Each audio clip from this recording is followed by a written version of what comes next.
Hello, my name is Joy, and in this video I'm gonna show you how to make edible blood. This video's triggers include blood, and I think that's about it.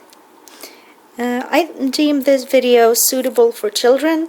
Maybe you want to be present as a parent if your child is easily scared by the sight of fake blood, but that's about it.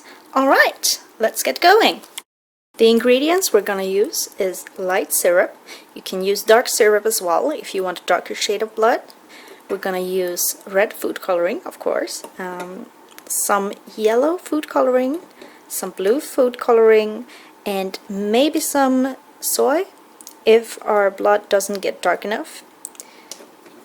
I'm not gonna use precise measurements. I'm just going to see how the consistency turns out, and then maybe add a little syrup, maybe add a little water, and you will find that you might have to do that on the road as well.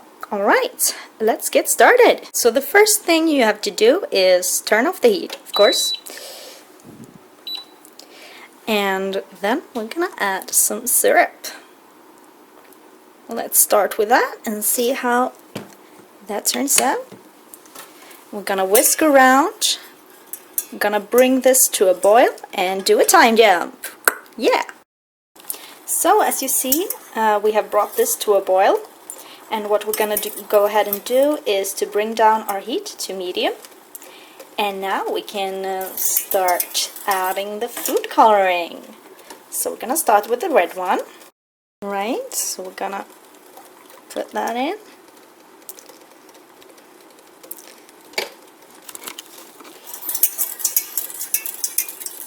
Yeah, I might use a little bit more. The red one is the one we're going to use the most, obviously, because blood is primarily red.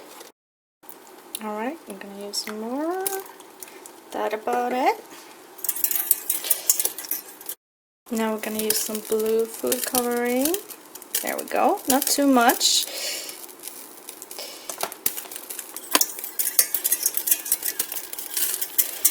Since blood is a bluer shade of red, that might sound a little weird, but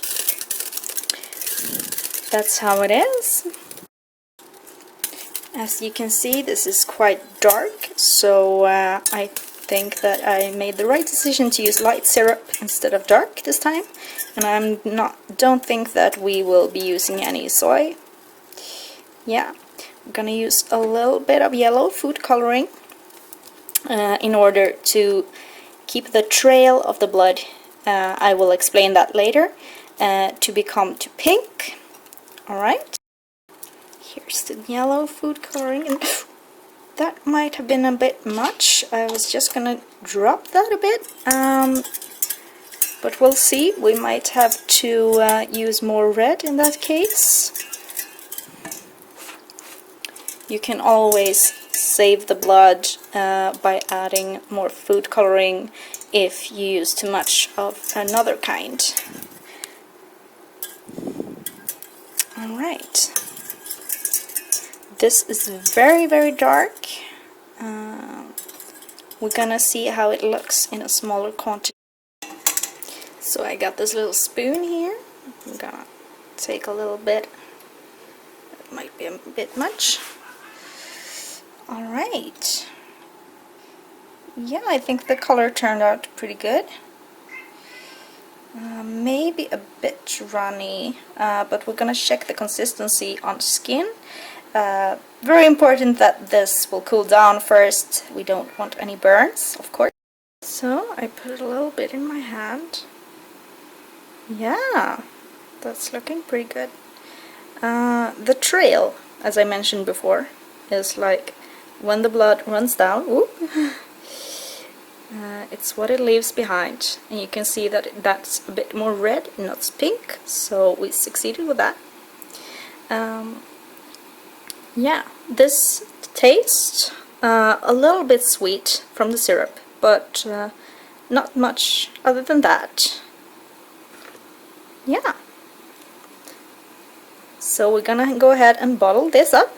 So there we go, all bottled up.